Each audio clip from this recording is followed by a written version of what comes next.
नमस्कार दोस्तों, मैं हूं डीआर सारण और आप देख रहे हैं गुरु कृपा हिंदी पाठशाला। आप सबका बहुत स्नेह और प्रेम मिलता है। अभी तक अपना यूट्यूब चैनल पर 2 वीडियो मैंने डाले हैं।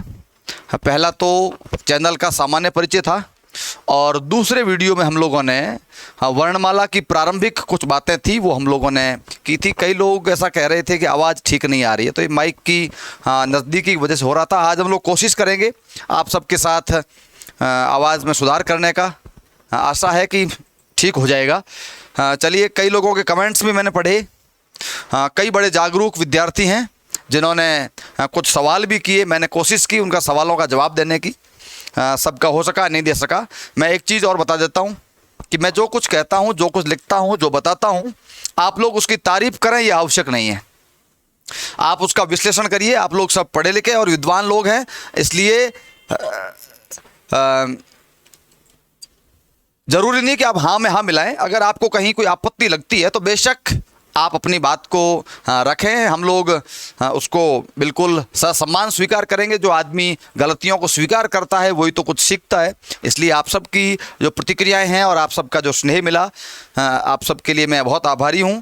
और आगे भी आपसे निवेदन रहेगा कि इस चैनल को सब्सक्राइब करें, लाइक करें, शेयर करें और जो बेल आइकन का जो बटन है उसको भी प्रेस करते रहें ताकि ज़रूरी जानकारियां आप सब तक पहुंच सके। और मैंने एक वो टेलीग्राम का जो ग्रुप वो भी बनाया चैनल, उससे भी बहुत सारे विद्यार्थी जुड़े हैं। तो नियमित रूप से हम लोग आपके साथ जुड़ने का प्रयास करेंगे। चलिए दोस्तों, आते हैं हम लोग अपने बात पर। हम लोग वर्णमाला की बात कर रहे थे दोस्तों। पिछली जो बात थी उसको मैं पुनः थोड़ी सी बताते हुए और आगे की बात को शुरू करूँगा। तो देखिए, हम लोग क्या क्या बात कर रहे थे। हम लोग बात कर रहे थे कि वर्णमाला को 3 हिस्सों में हमने बांटा था, स्वर, व्यंजन और अयोगवाह। स्वर दोस्तों कितने थे? 11 थे। कौन कौन से थे? अ से लेकर औ तक, अ से लेकर औ तक, जिसमें री के बारे में क्या क्या बातें थी वो हम लोगों ने कर ली। और इसके अलावा एक स्वर था जो ओ, इसकी भी बात कर ली। यदि कुल स्वरों की बात करें तो संख्या 12 हो जाती है, लेकिन आंकड़े के रूप में अगर बात करेंगे तो फिर आपको स्वरों की संख्या 11 ही माननी है। री की बात हम लोग कर चुके और ओ और जो अंग्रेजी से गृहीत स्वर है उसकी बात भी हम लोग कर चुके हैं। मैं उसकी बात को पुनः दोहराना ठीक नहीं समझता। एक बात और समझ लेनी है आपको कि जो स्वर हैं उनकी जो मात्राएं हैं, उनकी जो वर्तनी है, तो एक तो दोस्तों अ की कोई मात्रा होती नहीं है। जैसे मैं लिखता हूं ना क, ये तो इसका मतलब इसमें अ की मात्रा है। अ की मात्रा के लिए अलग से कोई संकेत नहीं है। यदि हलंत लगा हुआ हो तो समझ लेना कि वह मात्रा नहीं है। क्यों? हल चिन्ह लगने का मतलब है कि वो वर्ण क्या हो गया? आधा हो गया। आधा होने का मतलब स्वर से रहित हो गया। चलिए, इसको हलंत हटा दें अगर हम लोग तो इसमें अ माना जाता है। आ की मात्रा है, पीछे डंडा लगता है। ये छोटी ई, ये बड़ी ई, ये छोटा ऊ, ये बड़ा ऊ, इस तरह मात्रा लगती है। री की, ए, ऐ, ओ और औ। हालांकि ये बहुत सामान्य बात है, सॉरी, ओ को इस तरह लिख के नहीं, लिख के डंडा लगा के और 2 मात्रा लगानी है। चलिए, मात्राओं में इसलिए बता रहा हूं कि मात्राओं का फर्क कहाँ पड़ता है। मात्राओं का फर्क बहुत पड़ता है। कल एक विद्यार्थी कह रहा था कि मात्राएं सर 10 होती हैं। मुझे नाम तो याद नहीं। 10 होती है, ठीक बात है, किसी किताब में ऐसा लिखा हो सकता है। एक बात और बताऊं, मैं अगर 12 कह दूं तो कुछ किताबें गलत हो जाएगी। मैं 11 कह दूं तो भी कुछ किताबें गलत हो जाएगी। मैं अगर 10 कह दूं तो भी गलत हो जाएगी। क्यों? अलग अलग लोगों का अलग अलग मानना है। मैं वही बता रहा हूं जो किताबों में पढ़ा है मैंने, और मैंने विभिन्न पुस्तकें पढ़ी है, इसलिए सबकी जो बातें हैं उनको आपके साथ साझा करने का प्रयास कर रहा हूं। आप जितना मान लीजिए, कोई दिक्कत नहीं। एक तो मात्राओं की बात मैं इसलिए बता रहा हूं कि एक मात्रा से क्या फर्क पड़ता है। हम लोग जब मात्रा की बात करते हैं, मैं 4 शब्द लिख रहा हूं, समझना, उनका उच्चारण देखना आप लोग कि एक मात्रा से शब्द का अर्थ किस तरह बदलता है। मैंने 2 उदाहरण पिछली बार दिए थे, पिछले वीडियो में। एक तो हलंत का दिया था और एक अनुस्वार और अनुनासिक का दिया था। मैं अब एक मात्रा की बात कर रहा हूं, 4 शब्द लिख रहा हूं, सुनना बात को। जैसे एक मैंने लिखा, ये लिखा है, आप पढ़िए इसको, आप लोग इसको भी देखिए। मैं एक शब्द लिख रहा हूं, ये लिखा मैंने एक, चलो माना कि मैंने ये लिखा। चलिए देखो, इसको हम पढ़ेंगे क्या दोस्तों? ये मां पे किसकी मात्रा है? ए की मात्रा है। इसको हम लोग पढ़ेंगे मेल। क्या पढ़ेंगे? मेल। और इसको क्या पढ़ेंगे, इसको पढ़ेंगे मेल। मेल, मेल बिल्कुल शब्द ही अलग है। मेल, मेल का मतलब होता है मिलना, जबकि ये जो मैल, इस मैल का अर्थ होता है गंदगी। हम लोग दोनों के उच्चारण को ठीक से ध्यान रखेंगे। हम लोग कोई जल्दबाजी में बहुत जल्दी पूरी व्याकरण करके और हम लोग कोर्स पूरा करना, ऐसा हमारा उद्देश्य नहीं है। वो जब उद्देश्य की बात होगी तब हम लोग उस गति में चलेंगे। फिलहाल तो हम लोग छोटी छोटी बातें समझने के लिए यहाँ आए हैं। तो इसका उच्चारण होता है मेल और इसका होता है मैल। अब बताओ, एक ही मात्रा लगा दें, एक ही मात्रा लगा दें, बहुत फर्क पड़ जाता है। हम लोग कहते हैं कि वर्णों के मेल को संधि कहते हैं। वहां अगर मेल की जगह मैल लिख देता है तो गलत हो जाता है। पढ़ें क्या, मेल और मैल। इसको मेल, मेल कोई नहीं पढ़ता, मैल, मेल, मैल। इसकी बात करें, ये ओ की मात्रा है, ये औ की मात्रा है। इसको क्या पढ़ेंगे, चोर, चोर। इसको कई लोग पढ़ते हैं काउन, काउन, काउन कुछ नहीं है। क्या पढ़ना है इसको, कौन, कौन। एक होता है कौन और कौन, कौन, कौन, चोर, कौन। चलिए, ये बात तो मैं इसलिए बता रहा हूं कि आप थोड़ा इसके उच्चारण को भी ध्यान में रखने का प्रयास करिए। चलिए, ये तो स्वर की बात थी और ये बात हम लोग पहले कर चुके हैं। आज हम लोग स्वर के बारे में और बातें नहीं करेंगे और स्वर को मोटे रूप में अगर विभाजन करें, विभाजन की बात हम लोग अलग से करेंगे। लेकिन एक बार आप इतना समझ सकते हैं कि जो 11 स्वर हैं उसमें से अ, ई, उ और री, इन चारों को माना जाता है क्या, ह्रस्व। क्या माना जाता है, ह्रस्व। ह्रस्व इस प्रकार लिखते हैं, ह्रस्व। और बाकी वाले जो 7 हैं उनको दीर्घ स्वर माना जाता है, ह्रस्व और दीर्घ। हालांकि संधि के संदर्भ में जब बात करेंगे और दीर्घ स्वरों की बात आएगी दीर्घ स्वर संधि में, तो वहां हम लोग 3 ही स्वर लेंगे। हाँ, चौथा री को लेंगे, लेकिन री का संस्कृत में कोई उपयोग, सॉरी हिंदी में कोई उपयोग नहीं है। चलिए, हम लोग यहाँ बात करते हैं ह्रस्व और दीर्घ। एक तो इस शब्द को ध्यान रखना है, कई लोग इस ह्रस्व को ये लिख देते हैं हरिस्व। हरिस्व कोई शब्द होता ही नहीं, ध्यान रखना दोस्तों। हरिस्व, ये र और री, इस पर मैं एक दिन स्पेशल बात करूंगा। जैसे हम लिखते हैं हृदय, हृदय, तो हृदय में क्या होता है, री होता है। लेकिन ह्रस्व, ह्रस्व में री नहीं होता, ह्रस्व में र होता है, तो ह्रस्व, ह्रस्व होता है। चलिए, ये 4 हैं और ये कितने हैं, 7 है। चलिए, मात्राओं की बात थी, ये सामान्य बात थी, और स्वरों की बात हम लोग आगे और भी करेंगे। लेकिन एक बार मैं स्वर की बात नहीं करके आज हम लोग बात करेंगे किसकी, व्यंजनों की। चलिए, हम लोग संख्या की बात कर रहे हैं यहाँ पर, व्यंजनों की। व्यंजनों की संख्या हमने कितनी लिखी दोस्तों, 33 लिखी। अब 33 व्यंजनों की जब बात करते हैं तो ये जो व्यंजन लिखे हैं मैंने, ये 33 व्यंजन हैं। हाँ, इनको हम लोग मोटे तौर पर 3 भागों में बांटते हैं। एक तो ये 25 व्यंजन है। कितने दोस्तों, 25। इनको वर्गीय व्यंजन कहते हैं या इनको स्पर्शी व्यंजन भी कहते हैं। हम लोग पूरा जब विश्लेषण करेंगे तो आगे अलग बातें भी आएगी, लेकिन फिलहाल मोटे तौर पर विभाजन करें तो हम लोग ऐसा कह सकते हैं कि 25 जो वर्ण हैं, 25 जो व्यंजन है, वो वर्गीय व्यंजन कहलाते हैं। और ये कितने वर्गों में बंटे हुए हैं, 5 वर्गों में। कौन कौन से वर्ग, क वर्ग, च वर्ग, ट वर्ग, त वर्ग और प वर्ग। ये अपने अपने परिवार के मुखिया है। हिंदी की वर्णमाला बहुत वैज्ञानिक और बहुत प्रामाणिक है। जिस क्रम से लिखी गई है ना, उसका कोई ना कोई रीजन है। जैसे क वाली लाइन में इन 5 को रखा, इनको इसमें रखा, इनको इसमें रखा, इनको इसमें रखा, इनको प वाली लाइन में रखा। इसका कारण है क्योंकि इन सब का उच्चारण स्थान जो है ना वो एक ही है, इसलिए इनको विशेष क्रम से रखा गया। आपको लगता है कि क वाली लाइन को पहले क्यों रखा गया, क्योंकि इनका उच्चारण कंठ से होता है। कंठ के बाद तालु आता है, फिर मूर्धा आता है, फिर दंत आता है और फिर ओष्ठ आता है, और उसी क्रम से इनको रखा गया है। चलिए, हम लोग वो बात करेंगे उच्चारण स्थानों की। एक बार ये समझते हैं, क से लेकर म तक ये जो 25 व्यंजन हैं, इनको हम लोग वर्गीय व्यंजन या स्पर्शी व्यंजन कहते हैं। हाँ, इसके अलावा ये जो 4 हैं, इनको हम लोग क्या कहते हैं, अंतःस्थ। हालांकि हम लोग, मैं फिर कह रहा हूं, जब व्यंजनों का अलग से वर्गीकरण पढ़ेंगे तो इसके अंदर कई नई बातें निकल के आएगी। एक बार तो मैं मोटा विभाजन बता रहा हूं, बाकी सूक्ष्म विभाजन और आधुनिक जो वर्गीकरण है उसकी जब बात करेंगे तो बात अलग होगी। मैं परंपरागत जो वर्गीकरण है, जो पुराना जो वर्गीकरण है, उसको बता रहा हूं कि 25 वर्गीय व्यंजन, 4 अंतस्थ व्यंजन, और ये अंतिम वाले जो 4 हैं इनको कहते हैं ऊष्म व्यंजन। दोस्तों, एक तो इनका उच्चारण आपको ठीक से सीखना पड़ेगा। उच्चारण में दिक्कत कहां है, कुछ शब्दों को मैं चिन्हित करके आपको बता रहा हूं। चलिए, एक तो क वर्ग की जब बात करते हैं, मैं बोलता जाता हूं और जहां विशेष समस्या है वहां चर्चा करूंगा। क, ख, ग, घ, और यहां जो अक्षर आता है इसको लेकर कई लोग गलती करते हैं। मैं केवल छोटे विद्यार्थियों की बात नहीं करता, मैं ये समझता हूं कि बड़ी बड़ी डिग्री लेने वाले लोग और कई बार शिक्षक बन चुके लोग भी, और मैं पहले बता चुका हूं कि कोई भी आदमी दुनिया में पूर्ण नहीं है, ना तो मैं पूर्ण हूं ना आप पूर्ण हैं, इसलिए जानकारी का कहीं ना कहीं अभाव तो रहता है। चलिए हम लोग बात कर रहे हैं किसकी, क ख ग घ। यहां जो पांचवा वर्ण आता है उसका लेखन भी गलत करते हैं कई लोग और उच्चारण भी गलत करते हैं। उच्चारण तो मैंने देखा कई लोग तो उच्चारण करते हैं इसका ढ, क्या करते हैं ढ, क ख ग घ ढ, तो उच्चारण गलत हो गया।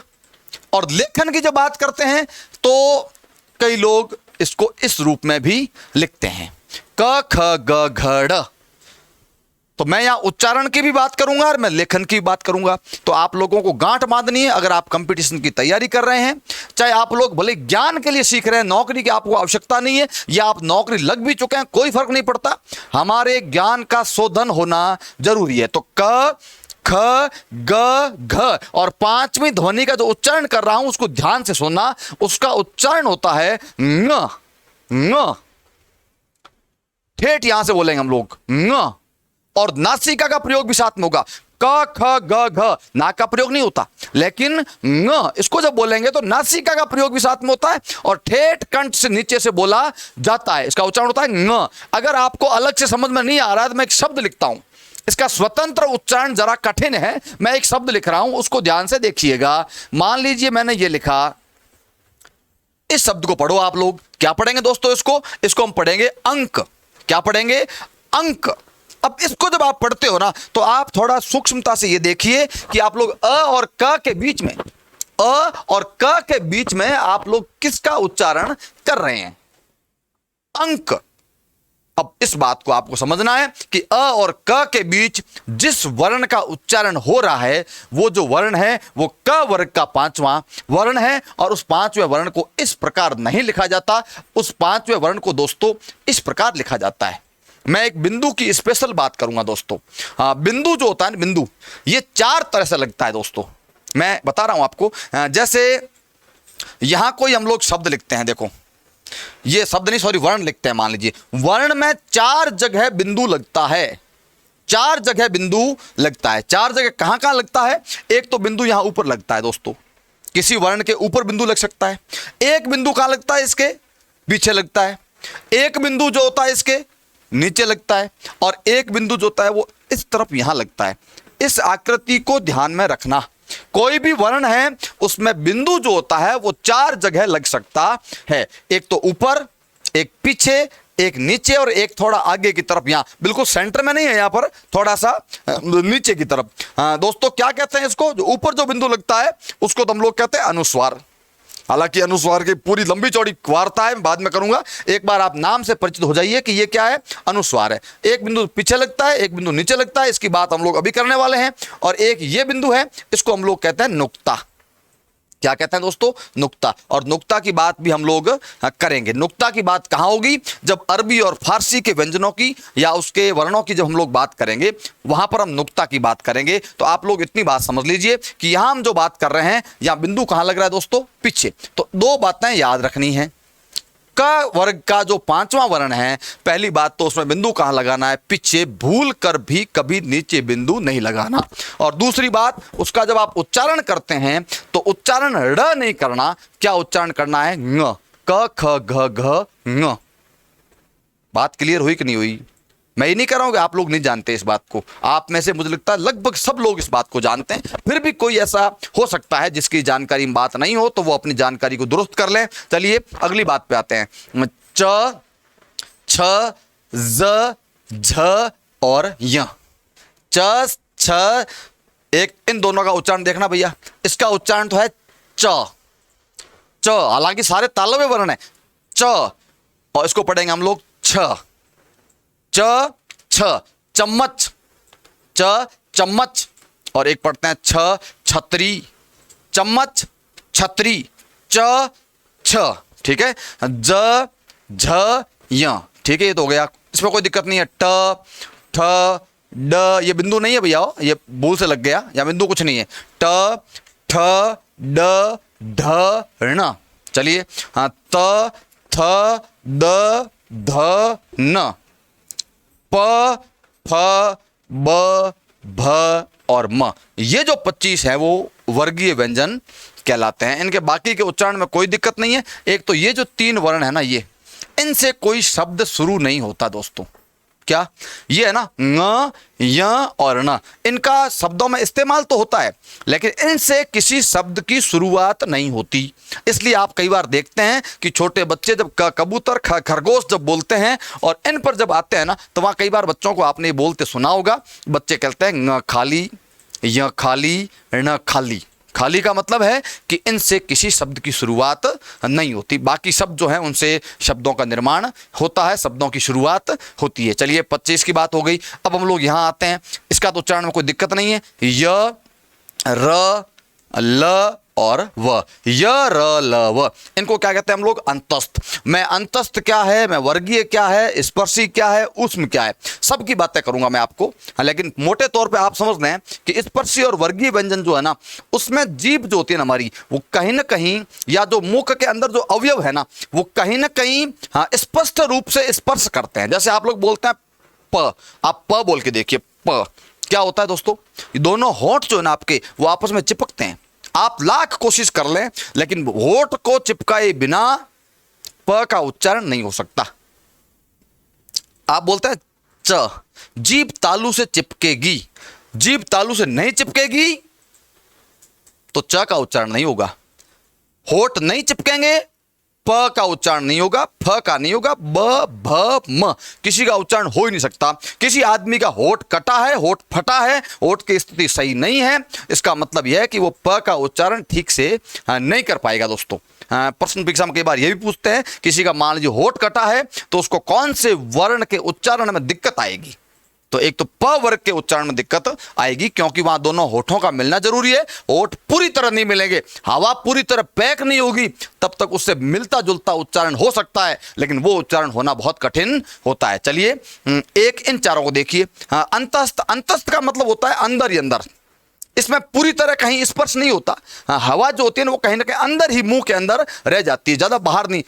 प ऐसा बोलते हैं तो बिल्कुल बाहर आता है, लेकिन य, व ऐसा बोलते हैं ना आप लोग तो बिल्कुल अंदर ही मामला जाता है। अंतस्थ अर्थात अंदर की स्थिति है। खैर हम लोग इसकी लंबी चौड़ी बात बाद में करेंगे। एक है ऊष्म। ऊष्म का मतलब होता है गर्म।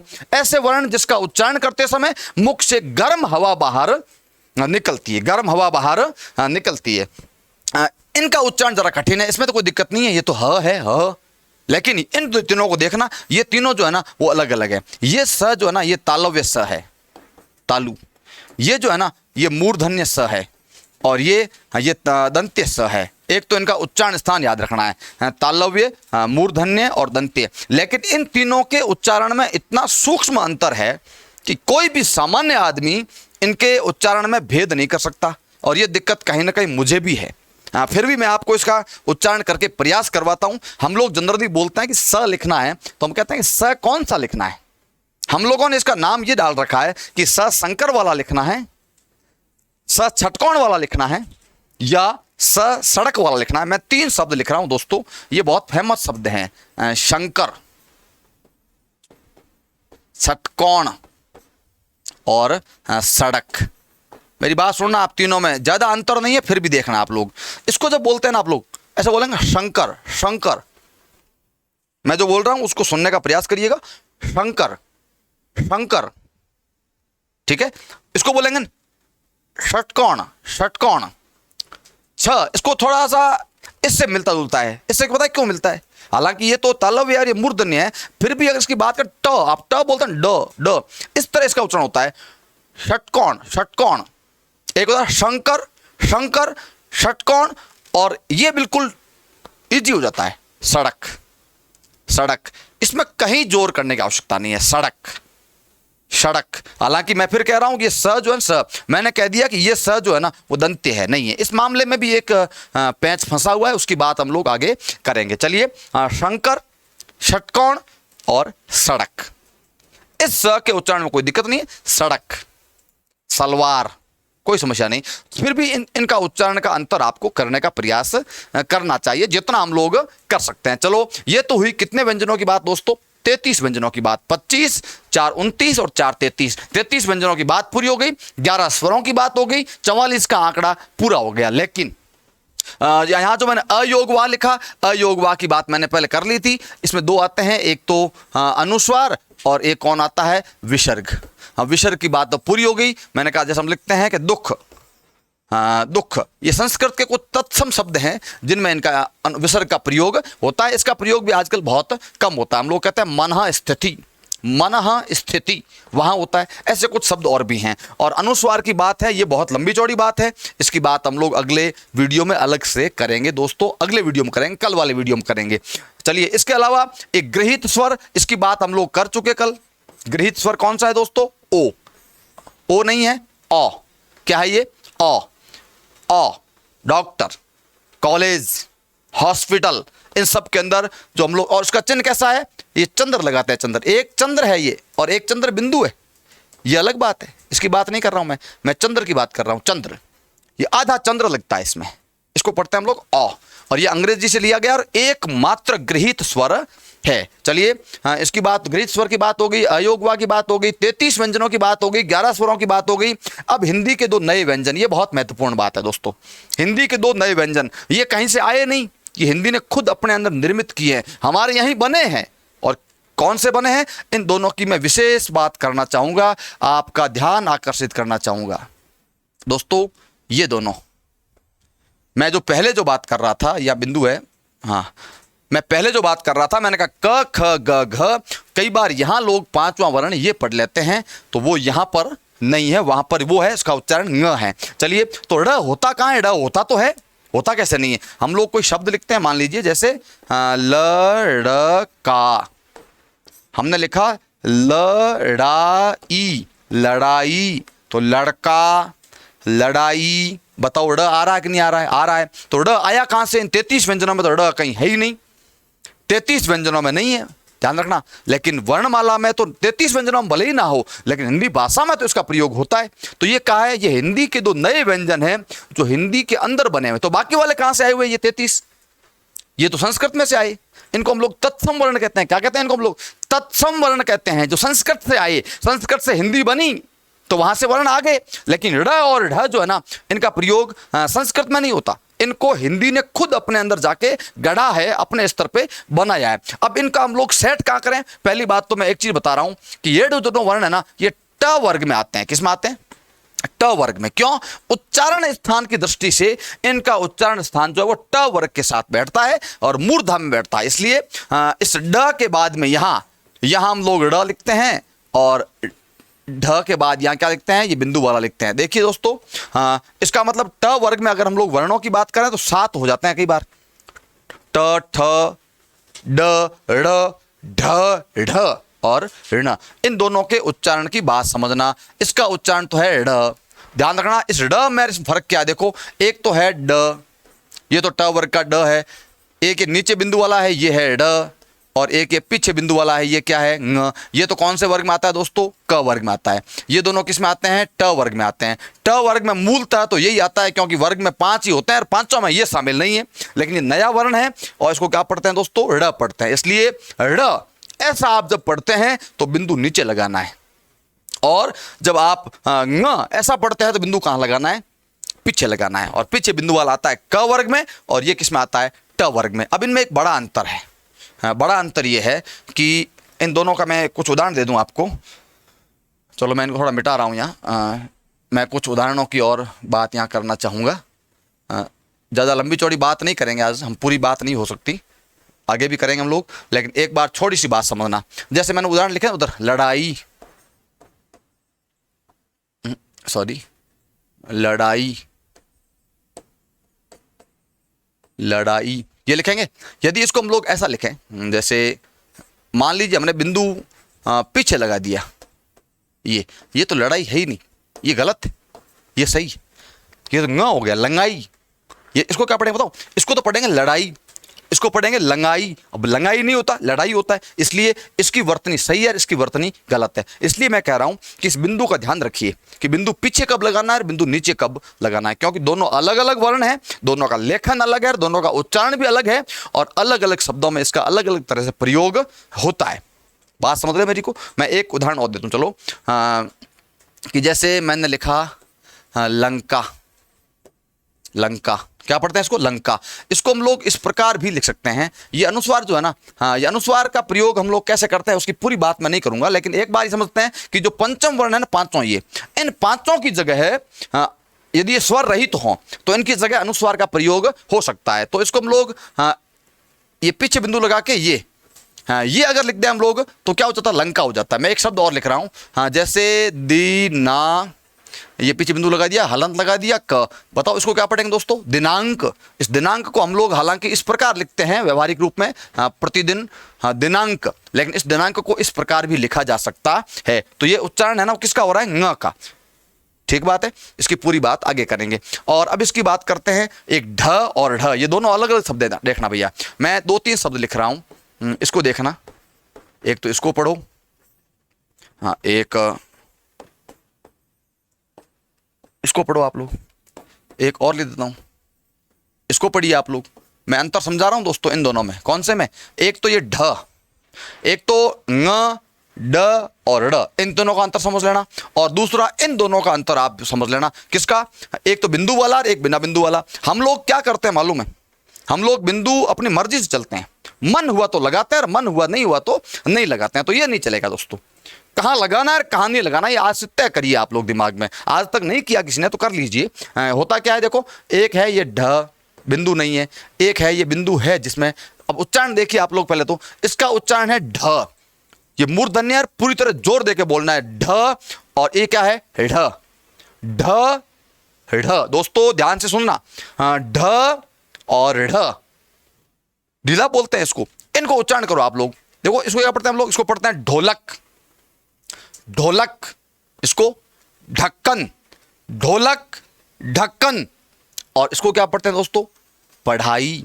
कभी किसी ने ऐसे कहा कि मैं पढ़ाई कर रहा हूं, पढ़ाई, मैं पढ़ाई कर रहा हूं? कोई नहीं बोलता ऐसा। हम लोग व्यवहार में यही बोलते हैं कि मैं पढ़ रहा हूं, मैं पढ़ाई कर रहा हूं। देखिए, एक पढ़, ये तो है पढ़, और एक है पढ़, पढ़, पढ़, फर्क है कि नहीं है? मैं पढ़ रहा हूं, मैं पढ़ाई कर रहा हूं। क्या कर रहे हो भाई? पढ़ाई कर रहा हूं। देखिए मैं बता रहा हूं आपको, इसको तो हम पढ़ते हैं ढ और इसको पढ़ते हैं हम लोग ढ। यदि इसको हम लोग इस प्रकार लिख दें, मैं थोड़ा यहां से मिटा के लिख रहा हूं, लास्ट बात कर रहा हूं आज, पूरी बात नहीं करूंगा, आधा घंटा ही हम लोग चलेंगे। हाँ, मैं इस शब्द को मान लीजिए ऐसे लिख दूं, ये लिख दिया मान लीजिए, तो दोस्तों ये गलत हो गया।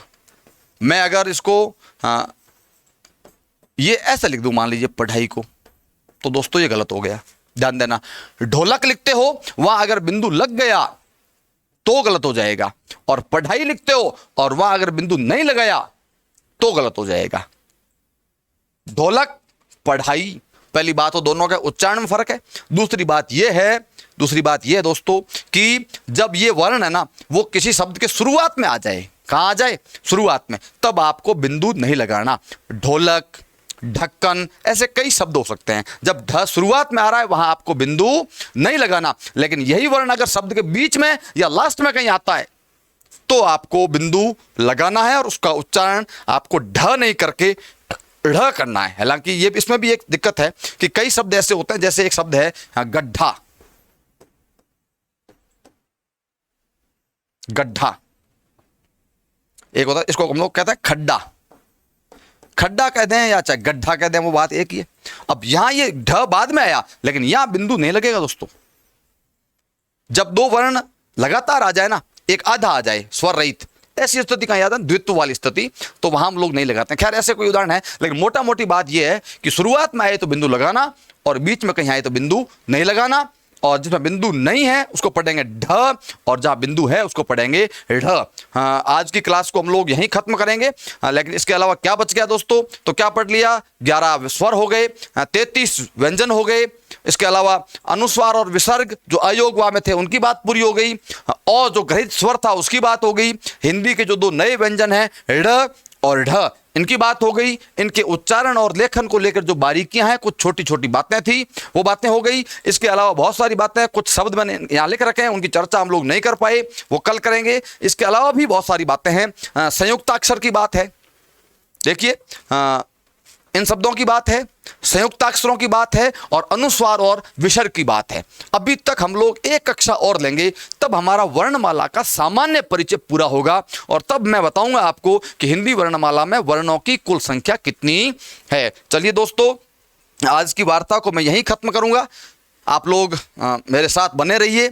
मैं आपको भरोसा दिलाता हूं और उम्मीद करता हूं कि हिंदी व्याकरण से संबंधित जितनी भी बातें हैं, मैं दोस्तों फिर बता रहा हूं, मैं जीरो से बात की शुरुआत कर रहा हूं और मैं कोई जल्दबाजी में नहीं हूं। फिलहाल मेरा कोई टारगेट नहीं है कि मैं 1 महीने में कोर्स करवाऊं, 2 महीने में करवाऊं, लेकिन फिर भी आप लोगों को कभी कहीं दिक्कत हो तो आप मेरे वीडियोस देख करके इस बात को सुन सकते हैं। हालांकि मैं जो कहता हूं वो ही सही है, ऐसा बिल्कुल नहीं है। मेरे लिखने और बोलने में भी कभी त्रुटि हो सकती है, तो जब भी कहीं त्रुटि लगे तो आप मुझे व्यक्तिगत रूप से बताएं, हम बिल्कुल डिस्कस करेंगे। मैं आपसे सीखूंगा, आप मुझसे सीखोगे। चैनल को सब्सक्राइब करें, लाइक करें और शेयर करें और मेरा सहयोग करें, ऐसी मैं आपसे उम्मीद करता हूं। इसी आशा के साथ धन्यवाद। जय हिंद, वंदे मातरम।